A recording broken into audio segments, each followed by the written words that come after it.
Hello viewers, welcome to my channel. Today I will be showing you the common mistakes you've made from your measurement of the shirt or senator down to the cutting table that has made your cutting or your finished work to look rough and have so many errors and excesses when you are done finishing. So I will make sure I unveil everything here so that after now you improve your cutting and you make sure you have the best outfit. So I welcome you once again to Audience Fountains Fashion Center, where fashion tips are revealed and the secret are unveiled too. So you make sure you stay tuned to the end of this tutorial because I will make sure everything comes to your table this moment before you leave, so that after now you improve completely in your work. But there are some certain things I want you to do for me, only 3 things, and it will not take you up to 3 minutes. Just subscribe to this channel if you haven't subscribed, like and share so that each time we upload a new video, other people will see and you as well, and turn on your notification for more updates. So this is the beginning. I want you to take note of when it comes to measurement. Have you seen there is a little bone up here in the shoulder? That is where you're supposed to place your tape. Number 1 step you have to take, and when you place your tape to the other side of the same bone, and you make sure your tape passes through that point there. Have you seen? There is a bone there. There are 3 or 4 bones there. Depending on your client, that's where your tape is going to pass. Have you seen? So now, after placing your tape, I will be telling you why you have excesses in your armhole or your places in your chest here. So after placing your tape like that, you don't lift your finger. You keep your finger there, and you measure your slip length from there, depending on your preferred slip length for the dress you are making. So now, after that, after I'm done taking my slip length, I'll make sure you divide the neckline, have you seen, from that space like this. You take the midpoint of that side neck, then you place your tape for your length. So just take note, watch carefully, because there's something I want you to understand that is a possible way that is making you to have these errors aside other measurements. So now, after taking the bust, you take it depending on the measurement you want to have, whether free or fitted. It all depends on your client. That one doesn't have any effect on the dress you are making. There's one I want you to take note as I round up this measurement. So before we go to the cutting table, so that I'll finish up the work there. So now, one of them is your neck. Now, your neck measurement. A senator dress or a normal shirt dress is not supposed to have too much neck or oversized neck. So your finger should be in it so that you don't have any complaint of being too tight or too loose. So after the slip round, the last one is one of the major things why I'm making this tutorial that has brought so many errors.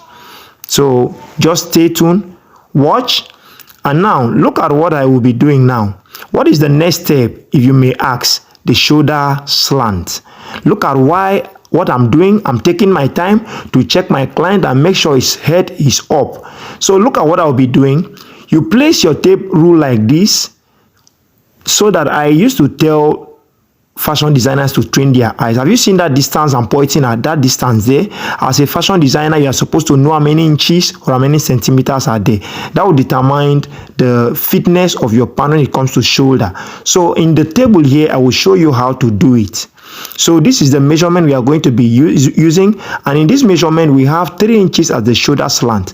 Note, not everybody has the same shoulder slant, because if you use it for any other customer, you have a very wrong work, because some have broad and squared shoulder slant, some have very slopy shoulder slant. So just watch carefully throughout this video. I'll make sure you understand the dynamics. So I'll be taking through the shoulder line. That is the shoulder line I'm drawing.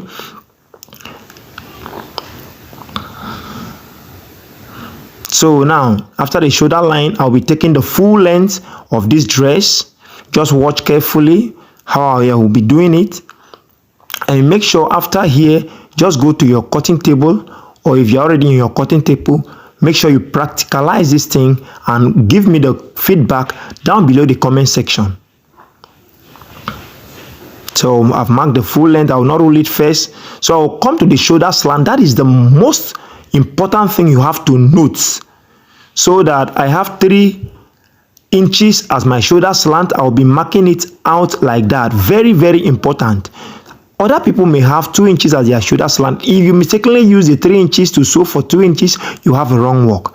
That's why you have to go back to my videos. I have tutorials on them, how to measure different types of shoulder slant again.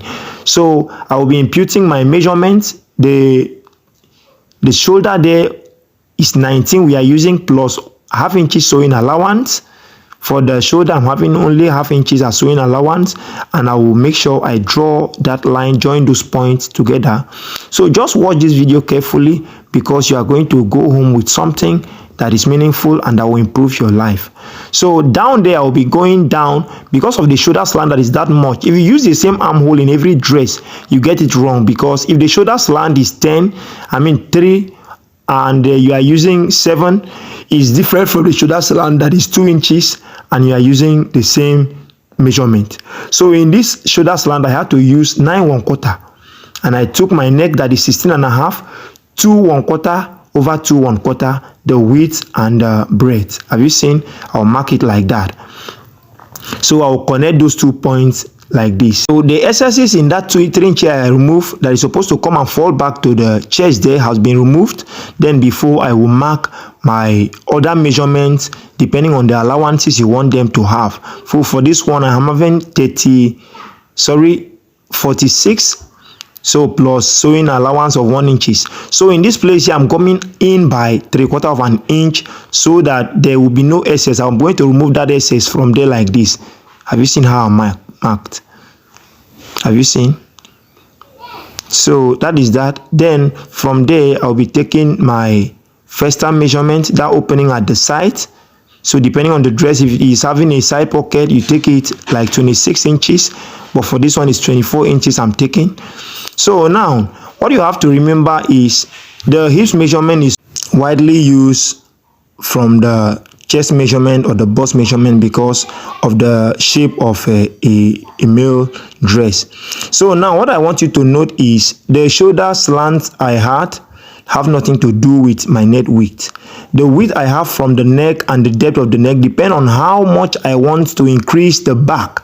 From the back, you increase it. So no particular neck has a particular measurement. Like some people will say 2 inches depth and like this. It depends on how you want the back to be longer than the usual. So for this one, I will be making the back to be long by 3 inches and 3/4. So that is why I have to keep it 2 1/4 here and 2 1/4 in the breadth. So you have to take note of that. It doesn't have a specific measurement, except you have a general way of increasing the back of your dress. So the back, I'll be showing it what I mean by the back of it. The back bodies of the dress, for females, most times they cut it the same, but for this one, we increase the measurement from the back. That's what I mean. So you have to increase your neck deep based on how you want to increase your back bodies. So the higher the measurement you increase, the lower the front measurement to be decreased. So you should understand that dynamics when you are cutting. So I have to draw it like this. So this thing, so many people take the same measurement like they took from the neck, the front neck, and cut it like the way I'm doing now. But that is very wrong, because if you do, you have so many problems and errors. So after I'm done cutting it like this, I'll be showing you how to do it perfectly without any problem. So if you find this video helpful from the little way we have gone far, just make sure you like this video, and if you haven't subscribed, subscribe to the channel and turn on the notification of this video so that each time we upload a new video, you will be notified. So have you seen how I am doing it? So in making the shirt generally to have everything it has to have to be well laid. Have you seen? So I place the fabric to each other by half of an inch. That is the sewing allowance of it. So now I have to confirm my shoulder measurement. I will be having an excess. So since I need 19, I will just cut it like that. I will mark it and cut, or follow my tape and make sure half inches is added there for the sewing allowance, and I will cut the bodies, only the front bodies like this. So why I cut the front bodice is because I want the back bodice to be a little bit out. So now in your measurement, if you are having 19, you are going to go in by 3/4 of an inch so that the excesses will be removed from the front, and go in by half of an inch or 1/4 of an inch. That is the back bodice expanding more than the front. Have you seen where the front reached and the back took order of the other side, so that you not have any complaint of a tightness from your client? I'm notching that because that's the midpoint of the shoulder. And now I'll be confirming the neck. We are supposed to have 16.5 from our measurement, so I'll confirm it like this. So have you seen that is 8 1/4? 8 1/4 plus 8 1/4 is giving us 16.5. It means from the measurement I have, my neck is correct. So that is that. Now I'll be cutting the sleeve of this dress. So just take note, because that's one of the most important thing again after you've done cutting well the bodice. So how do you calculate this? Your measurement, the bust measurement, divide by 4 minus 1/4 of an inch sometimes give you the best this thing to use. It depends on how free you want your armhole to be. So from bust 40 to bust 45, 44, armhole of 22, that is 11 inches when it's unfold, is advisable and is very okay. So after that, I'll be marking my shoulder, my sleeve length. So have you seen my sleeve length like that, plus a sewing allowance of half inches? You can use however you add your inches. I'll connect the round like that. So I'll impute however I want the space to be. I will mark it like that. So I will connect those lines like this.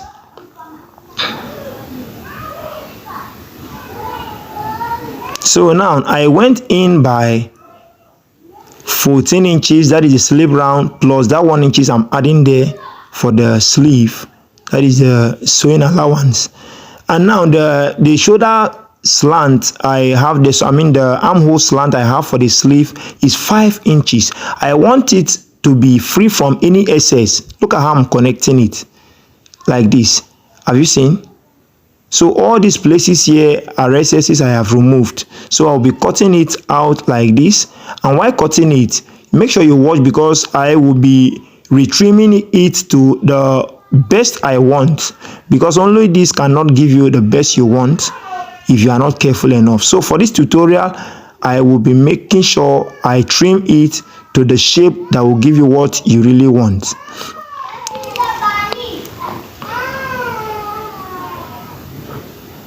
So I will notch my midpoint first so that I will know what I'm doing when I open it. Have you seen the shape? Have you seen? So it shouldn't be squared, so that it will not have some pointed places here. I have to trim it. That's the back side. I'm trimming, sorry. So look at what I have there. And now to the front side, I'm going to go deep a little to that point there. I will not cup up. Go deep like 1/4 of an inch or half of an inch. So, and I will notch to be able to identify that is the front, so that I will not have mistakes. So why I cut these things is, after sewing it, you can turn it like this and cut out the excess. Have you seen? You can cut it the other way around. It's still cool. So I will be cutting the neck. So many people have not known why their neck is always giving them a problem. So that is why I'm adding the neck here. Any material you kept like this, or that is placed this way and cut, has that ability to be stretched, like stretches without even struggling with it. So that is cut bias, cut in opposite direction. Have you seen? So that is how to cut the neck, depending on how you want the wideness of your neck. So I usually prefer 2 1/4. You can still use 2.5 for your taping. It's still okay. So that is that.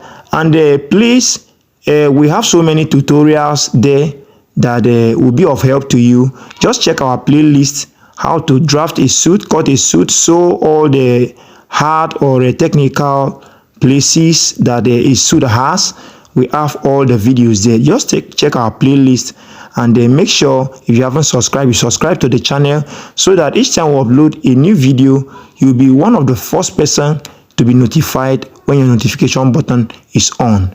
So please like this, give this video a thumbs up if you find it helpful. That's all I want from you. That's the most important thing I want right away if you are a subscriber. So just stay tuned, and in case of further tutorials, I will drop a link below the comment section. I have online classes and a fashion school. In case you want to enroll in any of them, they are all accessible and affordable. Thank you and have a nice time. See you in our next tutorial.